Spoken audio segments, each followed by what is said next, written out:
देवाय। ओम नमो भगवते वासुदेवाय। ओम नमो भगवते वासुदेवाय। ओम नमो भगवते वासुदेवाय। ओम नमो भगवते वासुदेवाय। શ્રીમદ ભગવદ્ ગીતા તેના મૂળ રૂપે અધ્યાય 2 ગીતાનો સાર, શ્લોક ક્રમાંક 2:11 લઈને 2:30ની વચ્ચેનો જે આખો ભાગ છે એ વિષય ઉપર આપણે ચર્ચા કરી રહ્યા છીએ. અનુવાદ અને તાત્પર્ય કૃષ્ણ કૃપામૂર્તિ શ્રી શ્રીમદ અભય ચરણારવિંદ ભક્તિ વેદાંત સ્વામી શિલ પ્રભુપાદ ઇસ્કોનના સંસ્થાપક આચાર્ય દ્વારા.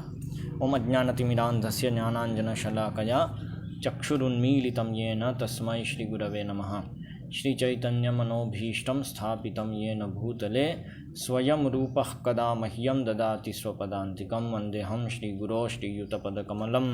શ્રી ગુરૂન વૈષ્ણવાંશ્ચ શ્રીરૂપમ સાગ્રજાતમ સહગણ રઘુનાથાન્વિતમ તમ સજીવમ સાદ્વૈતમ સાવધૂતમ પરિજનસહિતમ કૃષ્ણ ચૈતન્યદેવમ શ્રી રાધાકૃષ્ણ પાદાન સહગણ લલિતા શ્રી વિશાખાન્વિતાંશ્ચ શ્રી કૃષ્ણ ચૈતન્ય પ્રભુ નિત્યાનંદ શ્રી અદ્વૈત ગદાધર શ્રીવાસાદિ ગૌર ભક્તવૃંદ.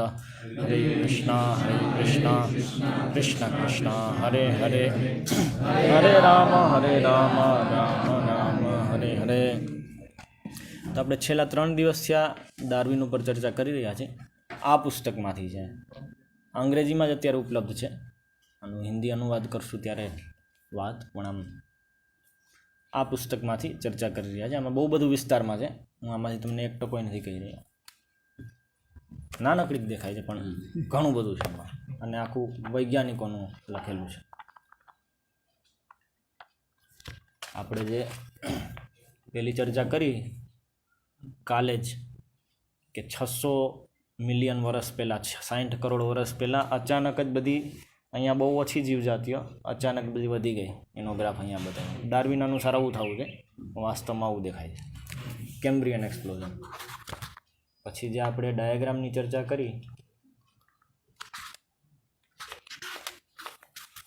આ તો લગભગ બધાએ જો કોઈ સાયન્સમાં હશે તો ડાયાગ્રામ જોયેલો જ હશે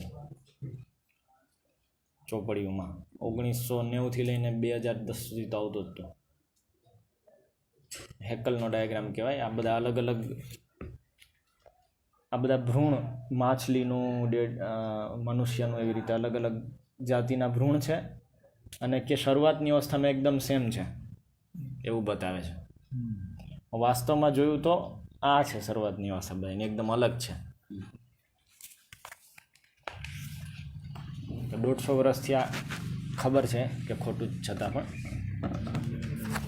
ભણાવ્યા કરતા એવી કેટલીય ચીજો છે.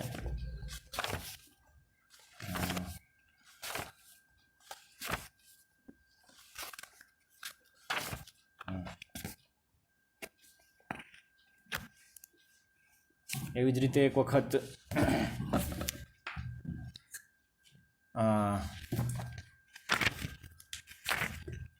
ડાર્વિનની ફિન્ચીસ મતલબ એક પ્રકારનું પક્ષી છે. તો એ પક્ષી એક વખત શું, એ પક્ષી એક જગ્યાએ મળે છે, એમ બધી જગ્યાએ નથી મળતું આખી દુનિયામાં. તો એક વખત શું થયું, એ જગ્યાએ કંઈક દુષ્કાળ આવ્યો, તો એની ચાંચો મોટી થઈ ગઈ. થોડા સમયમાં બધા પક્ષીઓની થોડી મોટી થઈ ગઈ એમ. તો બધા આખા વિશ્વના બધા ન્યૂઝપેપર ને બધી જગ્યાએ એવો પ્રચાર થઈ ગયો કે જો ડાર્વિનની થિયરી સાચી છે.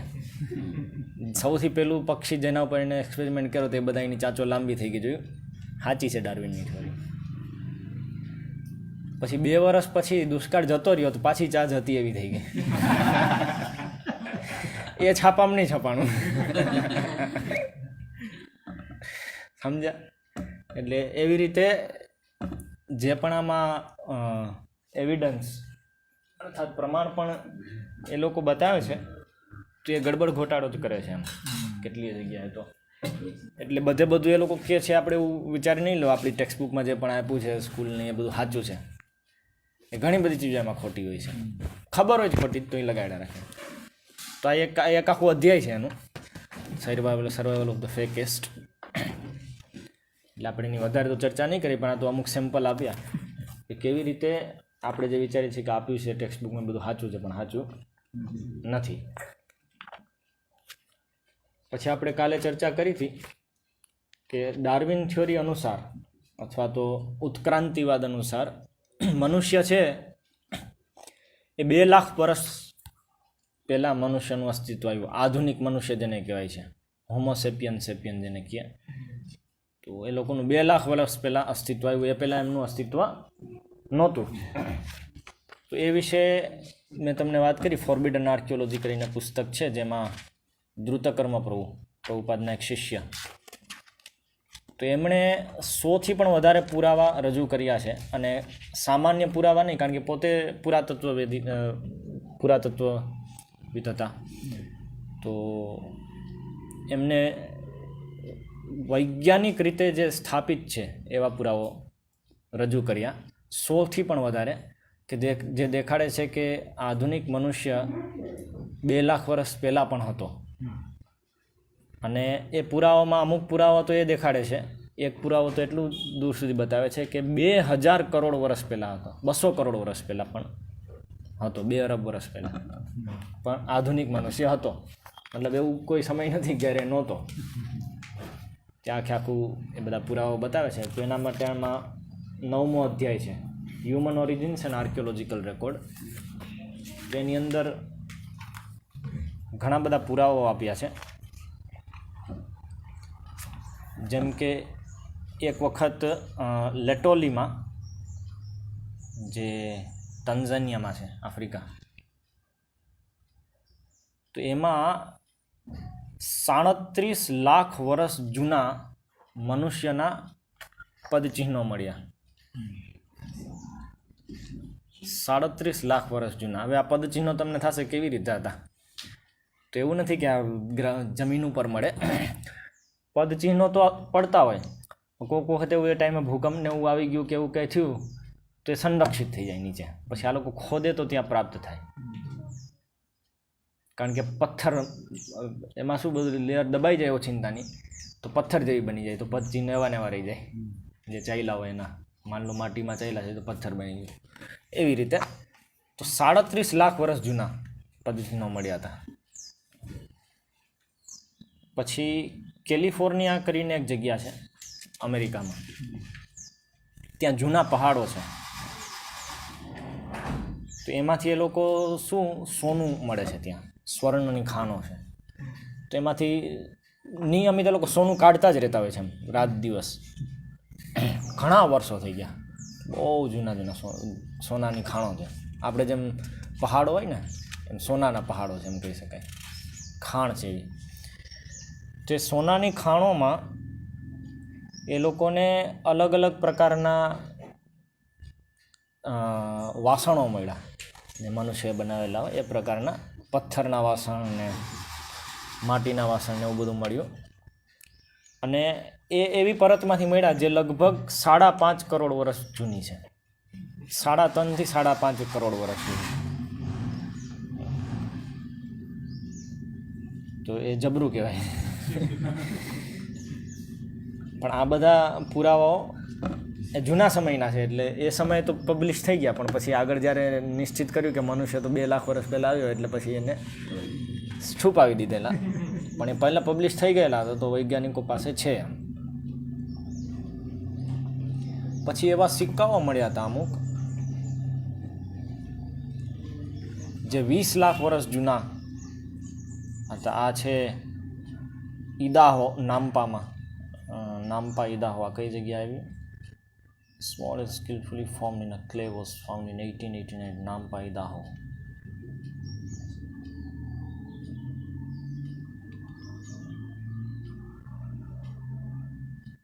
આ લગભગ 10 થી 20 લાખ વર્ષ જૂની વસ્તુ હતી. પછી એક જગ્યાએ, આ છે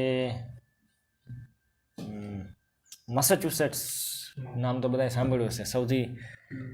સૌથી મોટી વર્લ્ડની ઇન્સ્ટિટ્યૂટ ટેકનોલોજીની, મેસેચ્યુસેટ્સ ઇન્સ્ટિટ્યૂટ ઓફ ટેકનોલોજી, MITના નામે વખણાય છે. તો મેસેચ્યુસેટ્સમાં જ્યારે આ લોકો ખોદતા હતા, તે લોકોને એક ફ્લાવર વાસ, મતલબ જેમાં આપણે ફૂલદાની કહો ને, ગુજરાતીમાં આપણે ફૂલદાની કહીએ, તો એ ફૂલદાની મળી બહુ સરસ, જે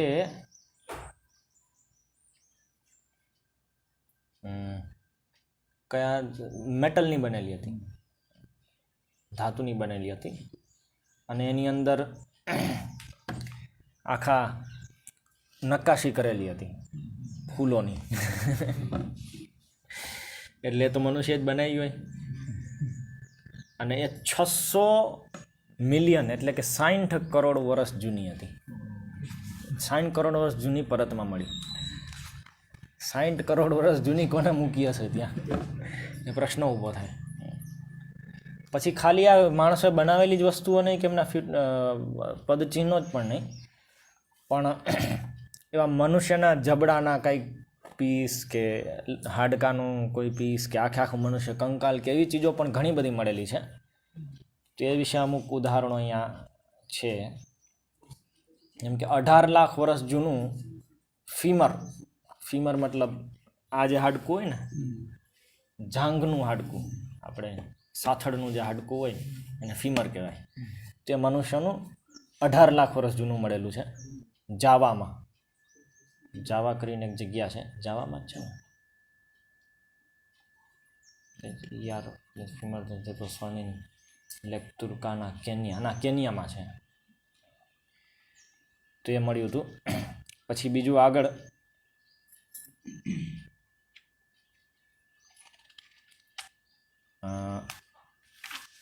અર્જેન્ટિનામાં લગભગ 10 લાખ વર્ષ જૂનું એક વસ્તુ મળી હતી, માણસનું ખોપડી, આધુનિક મનુષ્યની ખોપડી. પછી એનાથી આગળ જાય, બધા નથી કવર કરતો, એક કોક લઉં છું.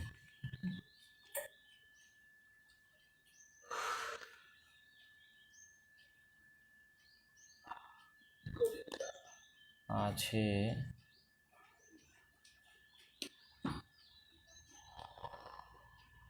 $30 થી 40 લાખ વર્ષ જૂનું એક વસ્તુ મળી હતી, માણસના અમુક હાડકા અલગ અલગ. આ મળ્યું હતું કેસ્ટેનેદલો, ઇટાલીમાં. પછી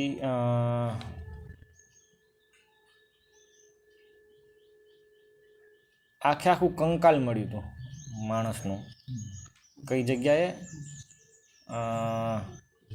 ઇટાલીમાં, ઇટાલિયન રિવેરિયા, જીનોવામાં. આ કેટલું જૂનું હતું?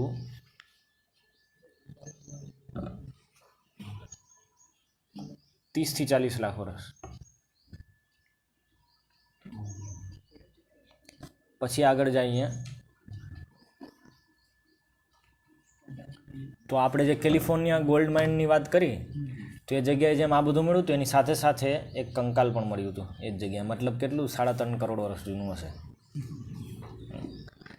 તો એ લોકો કહે છે 9 કરોડથી 5.5 કરોડ વર્ષની વચ્ચેના લેયરોમાં હતું એ કંકાલ. 9 કરોડ નહીં, 9 મિલિયન, 90 લાખથી 5.5 કરોડ. તો 90 લાખ એ વર્ષ તો બહુ લાંબા કહેવાય. આમાં એક કરીને વધારતા જાય છે, એવી રીતે સેટ કર્યું છે. પહેલાં 1 લાખથી લઈને હવે પછી આગળ બીજી જગ્યાએ. હવે આ છે 28 કરોડથી 32 કરોડ વર્ષ જૂનું એક વસ્તુ મળી. શું હતું એ? મકોપિન કાઉન્ટી, ઇલિનોઇસ. આ યુએસમાં છે, ઇલિનોઇસ કરીને જગ્યા. તો ત્યાં મળ્યું હતું એમને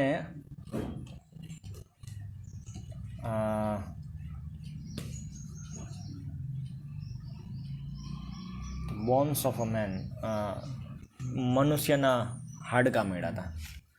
કેટલા? 28 કરોડ વર્ષ જૂના.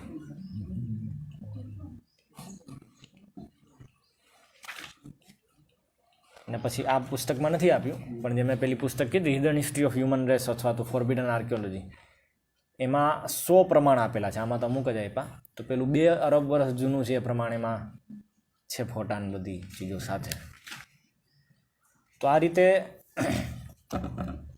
આધુનિક મનુષ્ય હંમેશાથી છે, એવું નથી કે કોઈ સમયે વાંદરામાંથી કે મતલબ વાંદરામાંથી આવ્યું હોય તો આપણે આમ સામાન્ય આપણી લેમેન શું કહેવાય આપણે હિન્દી ગુજરાતીમાં શું કહે, સામાન્ય વ્યક્તિની ભાષામાં આપણે બોલીએ કે વાંદરામાંથી આવ્યો. વૈજ્ઞાનિક ભાષામાં એ લોકો શું કહે કે વાંદરા અને મનુષ્ય બે એક જ જગ્યાએથી આવ્યા છે. એ એક વ્યક્તિ જે છે એને 2 હાથ 2 પગ હશે, તો ત્યાંથી વાંદરા અને મનુષ્ય બે આવે છે.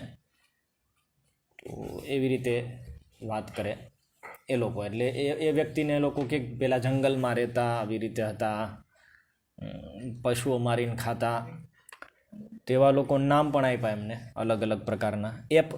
એપ મેન કે સામાન્ય રૂપે. તો એમાં નિયંદરથલ છે, જાવા મેન છે, અલગ અલગ ઓસ્ટ્રેલોપિથેકસ, કે કેવી રીતે એમાંથી ઉત્ક્રાંતિ થઈને આધુનિક મનુષ્ય સુધી પહોંચ્યા. તો એમાંથી બદલાવ થતાં અમુક વાંદરા બની ગયા, અમુક મનુષ્ય બની ગયા, અમુક આ બની ગયા. તો એવી રીતે બતાવે છે. તેમાં એ લોકો કહે છે કે જ્યાં મનુષ્ય અલગ પડ્યા, હોમોસેપિયન સેપિયન, તો એ 2 લાખ વર્ષ પહેલાં થયું, એ પહેલાં નહોતું થયું. તો એ લોકોનો વિચાર છે, પણ વાસ્તવમાં તો પ્રમાણ આ બતાવે છે જે એ લોકો છુપાવવા માગે છે.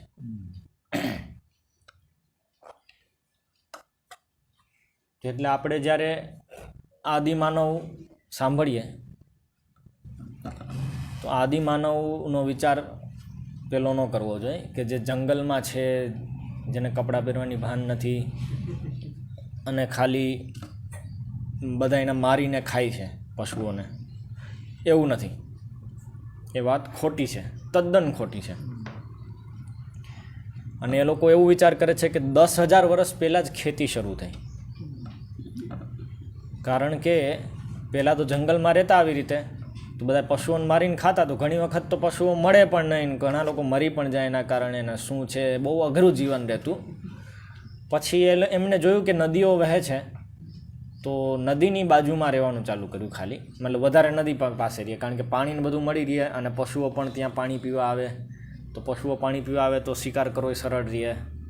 એટલે પછી નદીની આસપાસ રહેવાનું ચાલુ કર્યું વધારે પડતું. તો એમને જોયું કે પાણીથી જે જગ્યામાં કાંઈ નથી, જગ્યામાં કાંઈ ઉગે છે અને આપણે ખાઈ શકીએ છીએ. પશુ જ ખાવા એવું જરૂરી નથી. અને એ સરળ છે, આપણે કંટ્રોલ કરી શકીએ. પાણીથી ઉગાડીએ ને પછી ખાઈ લો, પશુ તો ભાગી જાય પાણી પીને. પણ આ લોકો પાણી પીને ત્યાં ન ત્યાં રહે અને ઉગે ને પછી એમાંથી દાણા આવે ને આપણે ખાઈ શકીએ. અને બીજા ઘણા પશુઓ પણ ખાય જ છે ને, તો આપણે કેમ સીધું ન ખાય? તો એવી રીતે એને બુદ્ધિ ચાલી. તો બુદ્ધિ ચાલી તો એને ખેતી ચાલુ કરી ધીરે ધીરે. કે આ બી પડવાથી ઉગે છે, ચાલો બી આપણે સંગ્રહ કરી લઈ, પછી એને જમીનમાં નાખશું આપણે, તો આપણે આપણી રીતે કંટ્રોલ ઉગાડી શકશું. તો જમીનને ખોદવી અઘરી છે, તો આપણે પશુને કંટ્રોલમાં કરી. તો ત્યાંથી ચાલુ થયું એનિમલ હસબન્ડરી કે લોકો, કે પશુપાલન. કે પશુઓ લાગશે ખેતીમાં, એને આપણે આવી રીતે ખેડવા માટે લગાડીએ. એને ખાઈ ન જાય, પણ એ આપણા ખાવાના ઉગાવવામાં કામ આવશે.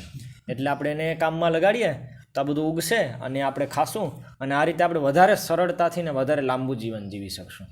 તો એ રીતે એ લોકો એવી રીતે રહ્યા. તો એ લોકો જે પહેલાં એમના પૂર્વજો હતા, જે લોકો પશુ મારીને ખાઈને, એ લોકોથી વધારે સારા થયા. તો એના કારણે એ લોકોનો બોલબાલો થયો. એ લોકોની સંખ્યા વધીને પહેલાં લોકોની સંખ્યા ઘટવા માંડી. એવી રીતે કરતાં ગામો બન્યા. પછી ગામ પછી એક એમાં સોસાયટી બની.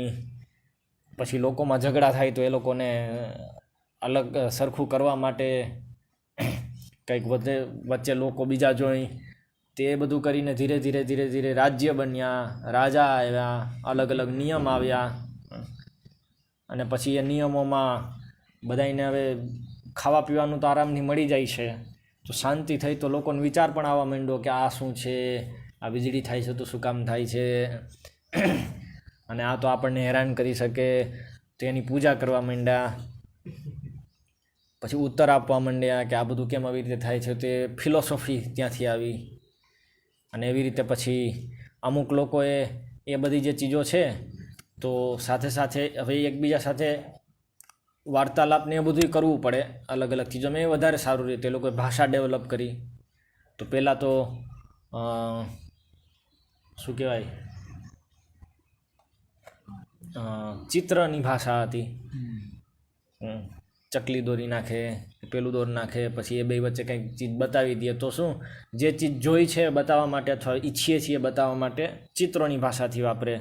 પછી ધીરે ધીરે વિચાર્યું કે ચિત્ર છે, ચિત્ર સમજ્યા ભાઈ આ ચિત્ર આમ છે, તેની જગ્યાએ આપણે ચકલી દોરવાની જગ્યાએ આ રીતે કંઈક લખી નાખશું, મતલબ આવા કંઈક શેપ બતાવી દઈશું, તે ચકલી જ કહેવાય એમ બધા સમજે.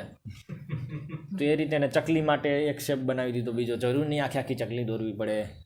તેવી રીતે કરીને ભાષા વધારે સિમ્પલ થઈ. પછી એને આગળ ઓર જતા ભાષા આખી અંગ્રેજી, હિન્દી, ગુજરાતી એ રીતની, સંસ્કૃત એ રીતની ભાષા બની. તેવી રીતે જ્યારે પછી એવી સરળ ભાષા બનીને ભાષાનું વિજ્ઞાન થઈ ગયું, ત્યારથી લોકોએ લખવાનું ચાલુ કરી દીધું.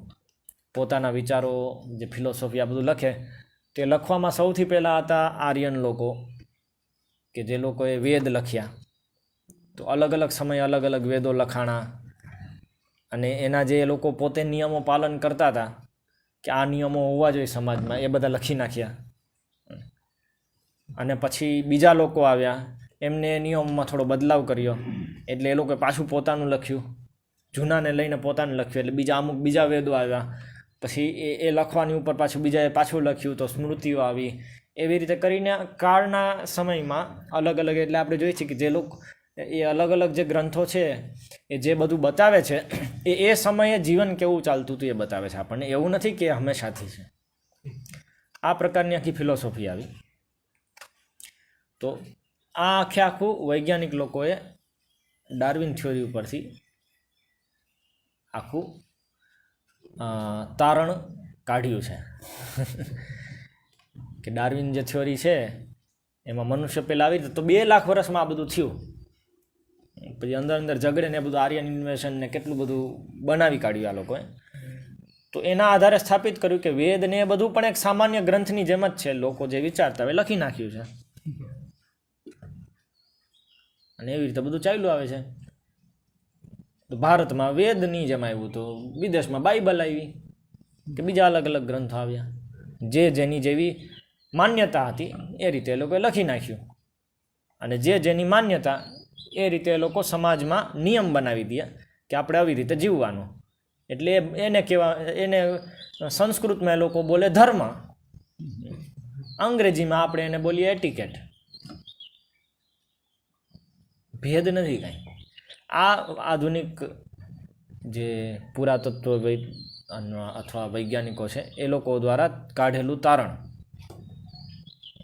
એટલે તમે જે ધર્મ કરો છો એક તમારી રહેવાની રીત છે, જે તમે લોકોએ મળીને નક્કી કરી છે કે આપણે આવી રીતે રહેવાનું. એની પાછળ તમારી એક માન્યતા છે કે મર્યા પછી કંઈક છે, શરીર નથી આત્મા છે, એવી તમારી માન્યતા છે. એ માન્યતા અનુસાર મૃત્યુ પછીનું જીવન સુધારવા માટે અમુક લોકો, તમારા લોકોએ વિચાર કર્યો, જે લોકોએ આ વિચાર કર્યો તે લોકો વિચાર કર્યો કે આવું કરો તો આવું થશે, આવું કરો તો આવું થશે. એમ એ લોકોએ કલ્પના કરી અને એ લોકોની એ માન્યતા અનુસાર એ લોકોએ નિયમ ઘડ્યા, અને એ નિયમ પુસ્તકોમાં ચાલ્યા આવે છે, તો તમે એને પાલન કરો છો. ક્રિશ્ચન લોકોની અલગ માન્યતા હતી, તો એ લોકોએ અલગ નિયમ ઘડ્યા, એ લોકો એના નિયમ પાલન કરે છે. અને એ નિયમ પાલન જે કરવાની વાત છે એ પણ જેમ જેમ સમય જાય છે એમ બદલાતી આવે છે. એટલે અત્યારે આપણે નિયમો તો બદલાવી જ શકીએ, એમાં શું વાંધો છે? જે આપણે મળીને નક્કી કરીએ એ નિયમ, એમાં કોઈ વાસ્તવિક નિયમ નથી. આ તો આપણે બધા મળીને જે નક્કી કરીએ નિયમ, અને મર્યા પછી બધું ખતમ જ થઈ જાય છે. આ આખું તારણ ડાર્વિન થિયોરીમાંથી નીકળે છે, અને એના આધારે અત્યારે સમાજ ચાલી રહ્યો છે. એટલે તમે જોજો કે બધું લોકો એવી જ રીતે કરી રહ્યા છે. અને ડાર્વિનના થિયોરીના આધારે એક બીજી ચીજ નીકળે છે કે જે વધારે સક્ષમ હશે એ જીવશે. Survival of the fittest. મતલબ જે લોકો સમય જાતા, જે લોકો વધારે સમયની પરીક્ષા પાસ કરી ચૂક્યા છે, જે વધારે સક્ષમ છે જીવવા માટે, જે વધારે ઉત્કૃષ્ટ લોકો છે, એ લોકો આગળ વધી શકે છે, અને નિકૃષ્ટ લોકો સમાપ્ત થઈ જાય છે. તો એટલે આપણે જે આપણા પૂર્વજોની વાત કરીએ છીએ, જે લોકો માન લો આજથી 2000 વર્ષ પહેલાં હતા, તો એની તુલનામાં આપણે વધારે ઉત્કૃષ્ટ છીએ અત્યારે. ત્યારે તો આપણે જીવી શક્યા છીએ. અને હજી આપણી તુલનામાં આગળ જતા લોકો વધારે ઉત્કૃષ્ટ હશે. આપણી પાછળના જે લોકો હતા એ લોકોને એક જગ્યાએથી બીજી જગ્યાએ જવું હોય તો પગપાળા કરીને જતા, બરાબર, ચાલીને જતા. જેમ કે તમારા જ ગ્રંથોમાં ઉદાહરણ આવે છે, માધવેન્દ્રપુરી વૃંદાવનથી જગન્નાથપુરી સુધી ચાલીને ગયા, કેટલા મહિના લાગે. પણ એ લોકો પાસે એ ટાઈમે એટલી બુદ્ધિ નથી કે એ લોકો ગાડી ડેવલપ કરી શકે કે વિમાન ડેવલપ કરી શકે. એ લોકો પાસે એટલી બુદ્ધિ નથી એ ટાઈમે, એટલે એ લોકો આવી રીતે ચલાવતા.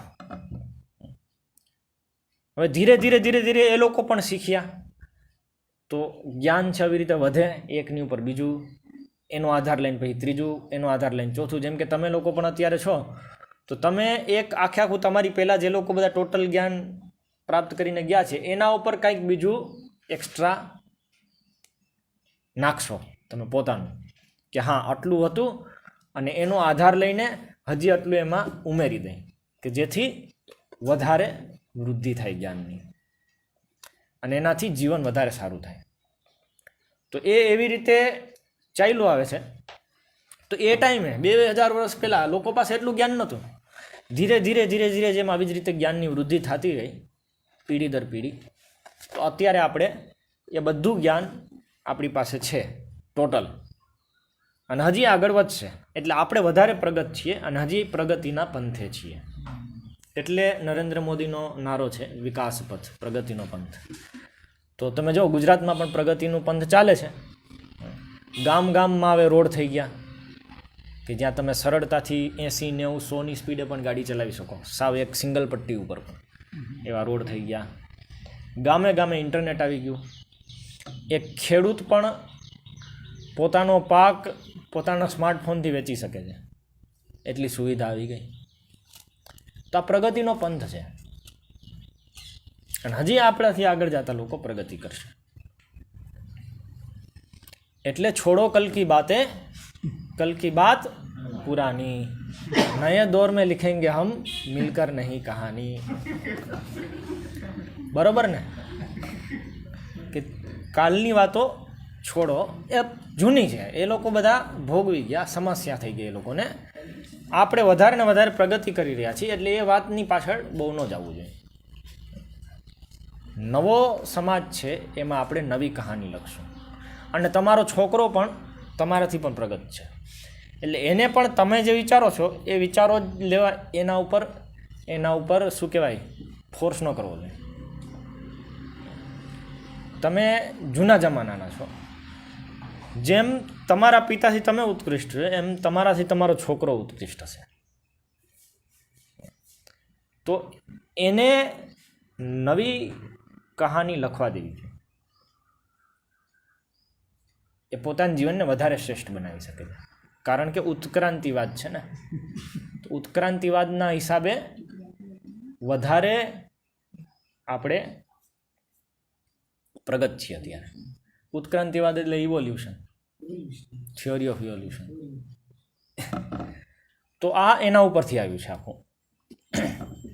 એટલે આપણા ઘણા એવા વિચારો છે જે આપણે કદાચ ડાર્વિનનું નામ ન ખબર હોય પણ ત્યાંથી આવેલા છે.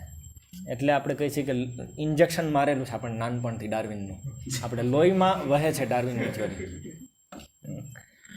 એટલે જ વાત આવે ને કે જૂના જમાનામાં તો સ્ત્રીઓને દબાવીને રાખતા, એ લોકોને કંઈ કરવા ન દેતા, બસ ઘરની અંદર પુરાઈને જ રહેવાનું. આ બધું જે છે એ જૂના જમાનાના લોકોની વાત હતી. આપણે અત્યારે વધારે પ્રગત છીએ, એટલે સ્ત્રી સ્વાતંત્ર્ય એ ગીતમાં ત્યાંથી આવે ને, હમ આજ કી નારી હમે શક્તિ જોવી, એ સ્ત્રી સ્વાતંત્ર્ય માટે આખું ગીત લખવામાં આવ્યું હતું. તો આ બધી અલગ અલગ અલગ અલગ જે જૂના જમાનાની વસ્તુ છે તમે છોડી દો. સમયના અનુસાર આપણે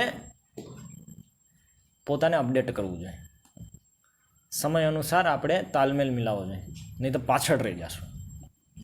આજે આખો વિચાર છે એ આ ડાર્વિન થિયોરી ઉપર આધારિત છે. એટલે આઇન્સ્ટાઈન બહુ મોટો વૈજ્ઞાનિક મનાતો હતો, બધાય વિજ્ઞાનોમાં સૌથી મોટો વૈજ્ઞાનિક બુદ્ધિમાં આઇન્સ્ટાઈન મનાતો હતો, પણ વાસ્તવમાં બધા વૈજ્ઞાનિકો પણ આ સ્વીકાર કરે છે.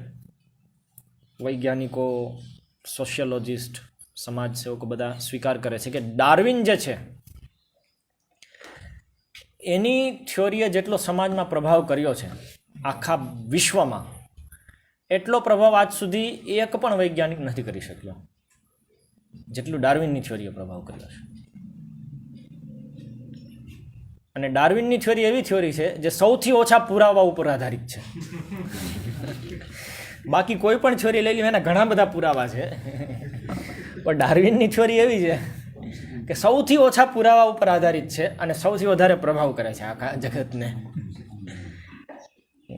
એટલે સચ બોલે તો મારે લાઠી, જૂઠા જગત જુરાય, એ ચીજ કલયુગ માટે આપણે જે વિચારીએ છીએ એ સત્ય છે આ રીતે ડાર્વિનની થિયોરીના અનુસાર. એટલે આપણે જોઈએ છીએ શીલ પ્રભુપાદે ડાર્વિનની થિયોરીનું બહુ વિશેષ ખંડન કર્યું છે. અને એક જગ્યાએ એવું પણ કીધું કે ડાર્વિનની થિયોરીને જેટલી આપણે લત મારશું એટલા આપણે આધ્યાત્મિક પ્રગતિ કરશું. એ આપણી સાધના છે. તો આ તો થોડુંક આપણે જોયું કે કેવી રીતે પુરાવો, એ લોકો જે પુરાવા કહે છે એના અનુસાર પણ ડાર્વિનની થિયોરી ખોટી છે. તો આપણે થોડુંક જોઈએ, આ પુસ્તકમાં વિસ્તારમાં આપેલું છે. તો આ રીતે આપણે એ વિષય ઉપર બહુ ચિંતન કરવું જોઈએ કે આપણી અંદર જે જૂના જમાના વિશે ઘૃણા ભરેલી છે કે શું પાછા ખેતીમાં જશું, પાછા પછાત થઈ જશું, આ બધી ઘૃણા અહીંથી આવે છે. આનો જે આધાર છે એ આ થિયોરી છે જે તદ્દન ખોટી છે, છતાં અત્યારે છે, આપણા અંદર છે, લોહીમાં નાખી દીધેલી છે. એને ઓળખવી જોઈએ અને એનું ખંડન કરવું. આપણે એનાથી બચવું જોઈએ, આપણા વિચારોને એનાથી બચાવવા જોઈએ. બહુ ખતરનાક થિયોરી છે. ડાર્વિનનું તમને નામ પણ નહીં ખબર હોય તો પણ એ થિયોરી તમે પાલન કરો છો એવું કહી શકાય. આપણે બધા એ થિયોરીથી ગ્રસ્ત છીએ જો આપણામાં આ બધા વિચારો છે, જો આપણું જીવન આ બધા વિચારો અનુસાર ચાલે છે તો આપણે એનાથી ગ્રસ્ત છીએ. એટલે એ ચીજ ધ્યાનમાં રાખવી જોઈએ. આગળ જતા આમાં તો ડાર્વિને એવો દાવો કર્યો હતો કે એવું થઈ શકે કે જે શરૂઆતમાં એક કે બે એકકોષીય જીવ હતા એ સામાન્ય જે રસાયણો છે એના સંયોજનથી કંઈક એવો સંયોજન થયું કે જેનાથી એ બની શક્યા હોય. કારણ કે ડાર્વિનના સમયમાં એક જે કોશિકા છે એ સમયે એટલા માઇક્રોસ્કોપ બધા ડેવલપ નહોતા. તો કોશિકા એ લોકોને કેવી દેખાતી હતા, માઇક્રોસ્કોપ હતા, પણ એક કોઈ કડક પરત છે એને, અને એની અંદર અમુક કેમિકલ ભરેલા છે બસ. અને એ એકમાંથી બે થઈ શકે છે. એ કોશિકાનો વિચાર હતો એ સમયે. તો જે બહારની જે પરત છે એને સેલ વોલ કહેતા એ લોકો, અને અંદરનો જે માલ છે, માવો છે, એને એ લોકો પ્રોટોપ્લાઝમ કહેતા. એટલે સમજો ને, તમે કચોરી બનાવી હોય તો કચોરીમાં બહાર હોય એ કડક પરત અને એની અંદર ભરેલો માવો. તો સેલ જે છે, કોશિકા, એ લોકો આ પ્રકારનું સમજતા, બાકી વધારે જ્ઞાન નહોતું એમને અંદર. પછી થોડુંક આગળ વધ્યા તો ખબર પડી કે જે અંદર માવો છે એની અંદર કેન્દ્રમાં એક વસ્તુ હોય છે જે બહુ ઘનીભૂત છે, જેને ન્યુક્લિયસ કહે લોકો, નાભી. અને એ એકમાંથી બે થાય છે. અને કારણ કે એ એકમાંથી બે થાય છે એટલે કોશિકા એકમાંથી બે થઈ શકે છે. એટલે એ કેન્દ્ર છે એનું. પણ એ પણ શું છે એ ખબર નહીં એટલી વિસ્તારમાં. ધીરે ધીરે ધીરે ધીરે જ્યારે એ એક, મતલબ એટલે ડાર્વિને એવું વિચાર્યું કે આ તો અમુક રસાયણો છે અંદર, તો એ ભેગા થઈ જાય ઓચિંતાના જે છે એ જ કોમ્બિનેશનમાં, તો જીવન બની જાય. મતલબ તો કોશિકા બની ગઈ. કોશિકા બની ગઈ પછી એકમાંથી બે થવાનું ચાલુ થયું એટલે આપણી થિયોરી ઓફ ઇવોલ્યુશન ચાલુ થઈ ગઈ. એકમાંથી બે થયા અને જે બે થયા એમાં ભેદ આવ્યા એટલે આગળ જતા જતા જતા જતા બધું બનાવી શકે છે. એટલે આ એકમાંથી બે થવાવાળી વસ્તુ તરત આવી રીતે બની શકે છે. તેઓ ડાર્વિને વિચાર કર્યો કે બધું કેમિકલમાંથી આવી રીતે આવી શકે છે, એટલે આના ઉપર રિસર્ચ કરવાની જરૂર છે એવું કહીને એ પોતે તો કરી ન શક્યા કારણ કે ઉંમર થઈ ગઈ હતી. તો આગળ આવતા કોશિકાઓનું જ્ઞાન વધ્યું. ખબર પડી કે જે કોશિકા છે એની અંદર વધારે વિસ્તારમાં જ્યારે આપણે જાય છીએ તો એમાં ખાલી કેમિકલ નથી, પણ એ તો કેમિકલ ફેક્ટરી છે. તમે જીએસએફસીમાં જાઓ, દૂરથી તમને જીએસએફસી કેવી લાગે? ખાલી વાદળ જેવું કાંઈક છે એટલું જ લાગે. પણ તમે અંદર જાઓ તો કેટલું વિસ્તારમાં એમાં આખું બધું ચીજો થઈ રહી છે ને કોઈ વ્યક્તિઓના સમૂહો કરી રહ્યા છે, આખું ડિઝાઇન છે અંદર બધું. તો એક સામાન્ય કેમિકલ ફેક્ટરી પણ તમે જુઓ અથવા જટિલમાં જટિલ કેમિકલ ફેક્ટરી પણ તમે લઈ લો, અહીંયા એનથી 1000 ગણી વધારે જટિલ કેમિકલ ફેક્ટરી છે એક કોશિકા. એક કોશિકા એની અંદર જે પ્રકારના કેમિકલ રિએક્શન થાય છે તો માથું ફેરવી નાખેવા છે. એના વિશે આપણે ચર્ચા કરશું પછી કે કેવી રીતે થાય છે, પણ કેવી રીતે થઈ શકે કોઈને ખબર નથી પડતી. સામાન્ય રીતે એવા ચીજો કોઈ પણ જગ્યાએ પ્રકૃતિમાં કેમિકલમાં નથી થતી જીવિત વસ્તુ સિવાય. તે તો એ લોકોને ખબર નહોતી. 1950થી 60ની વચ્ચે એ સમયમાં કોશિકાનું જે જ્ઞાન હતું એ ત્યાં સુધી પહોંચી ચૂક્યું હતું કે એ લોકો ડીએનએ સુધી પહોંચી ગયા હતા. ડીએનએ તે ક્રોમોઝોમમાંથી ડીએનએના આધારિત આખી કોશિકા બને છે અને એના આધારિત આખું બાકી બધું બને છે, ત્યાં સુધી એ લોકો પહોંચી ગયા હતા. તો એ લોકો એવું માનતા કે ડીએનએ જે બને છે તો ડીએનએને તમે દિવાલ માનો તો એમિનો એસિડ કરીને એક પ્રકારના એસિડ આવે, એ એની ઈંટ સમજો, અને એ ઈંટ 22 પ્રકારની છે. 22 પ્રકારની ઈંટોથી 22 પ્રકારના એમિનો એસિડથી ડીએનએ બનેલો છે. એ અલગ અલગ રીતે જેમ કમ્બાઈન થાય એમ, અને એનાથી ક્રોમોઝોમ બને છે, અને ક્રોમોઝોમના આધારે કોશિકાઓ બને છે, અને કોશિકાઓના આધારે શરીર બને છે. તો એ જે ઈંટ છે એ જો પોતાની મેળે બની જાય તો બાકી બધું બની જાય, એવો વિચાર હતો. અને એ વિચારથી એક વૈજ્ઞાનિક એ સમયે 1960ના દશકમાં સ્ટેનલી મિલર કરીને એમણે પ્રયાસ કર્યો કે એની મેળે કેવી રીતે લેબોરેટરીમાં એમિનો એસિડ બની જાય. તો એને વિચાર્યું જે અત્યાર સુધી ઉપલબ્ધ સૂચના છે, ઇન્ફોર્મેશન છે કે પૃથ્વીના શરૂઆતના સમયે કઈ પ્રકારનું વાતાવરણ હશે, એના અનુસાર લેબોરેટરીમાં વાતાવરણ સેટ કર્યું. અને એ વાતાવરણની અંતર્ગત વીજળી પાસ કરી, જે આપણે વીજળી પડે ને એ પ્રકારની વીજળી ઉત્પન્ન કરી ત્યાં. તો એ જે કેમિકલ હતા એ ટાઈમે એની અંદર એમિનો એસિડ બની ગયા, અને જેવા એ બન્યા આખા વિશ્વમાં પ્રચાર થઈ ગયો કે આપણે જીવન બનાવી દીધું. સ્ટેનલી મિલરે એ સમયે શિલ પ્રભુપાદ પણ પ્રચાર કરી રહ્યા હતા, અને સ્વરૂપ દામોદર કરીને શિલ પ્રભુપાદના શિષ્ય ટીડી સિંહ, થિયોદર દામોદર સિંહ, આપણે ભારતના જ હતા, આસામના. તે સમયે અમેરિકામાં પ્રચાર કરી રહ્યા હતા એ લોકો. તો એ યુનિવર્સિટીમાં ભણતા હતા, વૈજ્ઞાનિક હતા ઓર્ગેનિક કેમિસ્ટ્રીમાં. તો એમની યુનિવર્સિટીમાં સ્ટેનલી મિલર આવ્યા હતા આ વસ્તુનું પ્રદર્શન કરવા માટે કે જો આપણે કેવી રીતે જીવન બનાવી દીધું. તેમના આખા પ્રવચનમાં એ જ બધી વસ્તુ કીધી, આપણે જો કેમ એમિનો એસિડ બનાવી દીધા ને એનાથી જો જીવન બને ને એટલે આપણે જીવન બનાવી દીધું ને આ સાચું છે ને આ સાચું છે ને. તો ટીડી સિંહ પ્રોફેસર પ્રભુપાદના શિષ્ય સ્વરૂપ દામોદર પ્રભુએ પકડ્યા એમને કીધું એક વાત પૂછું,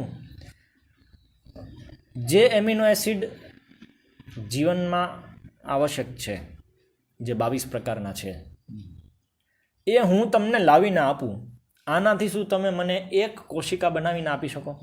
એની મેળે લેબોરેટરીમાં આ એમનો પ્રશ્ન હતો કે એમિનો એસિડ બનાવી દીધા, બહુ સરસ, અમને કોઈ વાંધો નહીં, પણ એમિનો એસિડ તમે કહો છો કે જીવન બનાવી દીધું, તો હું તમને એમિનો એસિડ લાવીને આપું, તમે એક કોશિકા બનાવીને આપો. તો કે ના, એ તો હું ન કરી શકું.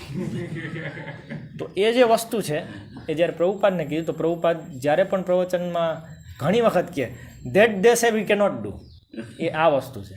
સ્ટેનલી મિલરની જ વાત છે, જેને આખું બનાવ્યું અને જેના આધારે પ્રચાર થયો. એ જ સ્ટેનલી મિલર 1991માં એવું કહે છે કે એ ટાઈમે આપણે જે કર્યું હતું ને એ તો બહુ પ્રારંભિક વસ્તુ હતી, એનાથી એવું સ્થાપિત નથી થતું જીવન આપણે બનાવ્યું, કારણ કે હજી સુધી બનાવી નથી શક્યા. અને વિચાર કરવા યોગ્ય વાત એ છે કે જે એમિનો એસિડ એમાં બન્યા, 2 પ્રકારના એમિનો એસિડ હોય. આ જે 22 પ્રકારની વાત કરીને એમાં દરેક પ્રકારમાં 2 પ્રકાર હોય, લેફ્ટ હેન્ડેડ ને રાઈટ હેન્ડેડ. મતલબ મિરર ઇમેજ ગણો ને, અરીસો હોય તો એક આમ હોય તો એની ઊંધી ઇમેજ એમાં પડે ને, એ રીતના 2 પ્રકાર હોય. એમાં કેમિકલ કોમ્બિનેશન એક જ સરખું હોય, પણ એકમાં આ રીતે છે તો એકમાં આ રીતે એરેન્જમેન્ટ હોય, એવી રીતે. તો મનુષ્યમાં એક પ્રકારનું લેફ્ટ હેન્ડેડ, લગભગ કદાચ લેફ્ટ કે રાઈટ બેમાંથી એક છે, એક પ્રકારનું દરેક જીવજાત જીવન એનાથી જ બને છે. એ લેફ્ટ હેન્ડેડ કે એક પ્રકાર છે એનાથી જ બનશે. અને આમની લેબોરેટરીમાં જે બન્યા હતા એ બધા એના ઊંધા બન્યા હતા કે જેનાથી જીવન ન બની શકે. તો બન્યા હતા એક તો ઊંધા, અને એ પ્રચાર કરી દીધો જીવન, પણ એનાથી જીવન તો બની ન શકે. અને ત્રીજી વાત એ હતી કે જેવા એ બન્યા તો લેબોરેટરીમાંથી એમને બહાર કાઢી લીધા. એને જો ત્યાં ને ત્યાં રહેવા દીધા હોત તો એ જે કેમિકલ અવસ્થામાં બન્યા હતા તે બન્યા ભેગા અમુક સેકન્ડમાં એ નષ્ટ થઈ જાય, ત્યાં ને ત્યાં પાછા ભળી જાય, એ પ્રકારના રિએક્શનો કેમિકલ. તો પ્રકૃતિ જે શરૂઆતમાં હતી, જો એવું એ લોકો માને છે કે ત્યારે કોઈ ડિઝાઇનર નહોતો, કોઈ જીવન બનાવવાવાળો નહોતો, કે જીવન હજી બન્યું જ નથી, તો જેવા એમિનો એસિડ બને એને બહાર કાઢવાવાળું હોય કોણ? કોઈ બહાર તો કાઢી ન શકે, બરાબર? તો અત્યારે તો સ્ટેનલી મિલરે બહાર કાઢી લીધા, પણ ત્યારે તો કોઈ બહાર કાઢવાનું નહોતું, પાછા એમાં ભળી જાય તો ક્યાંથી એમાં જીવન બની શકે? તો આ બધા હજારો પ્રશ્નો હતા કે જેનો ઉત્તર હજી સુધી પ્રાપ્ત નથી થયો. એટલે સ્ટેનલી મિલરનો જે એક્સપેરિમેન્ટ આજે પણ ટેક્સ્ટ બુકમાં આપે છે, જીવન બનાવ્યું એ બતાવીને, એ તદ્દન ખોટું છે. વૈજ્ઞાનિકોને ખબર છે ખોટું છે, છતાં ચાલે છે. અને જે શિક્ષકો છે એ લોકોને તો પગાર જોઈએ છે, તો પગાર માટે ભણાવે છે. એમને ખબર નથી ખોટું છે સાચું છે શું છે. ખોટું હોય તો શું, સાચું હોય તો શું. આપણે જ ભણાવીએ તો આપણને પૈસા મળે, વાત પતી. એ તો ત્યાં સ્ટેનલી મિલરનું પેલું ભણાવે ને પછી સાંજે ઇસ્કોન મંદિરમાં આવીને માથું ટેકે.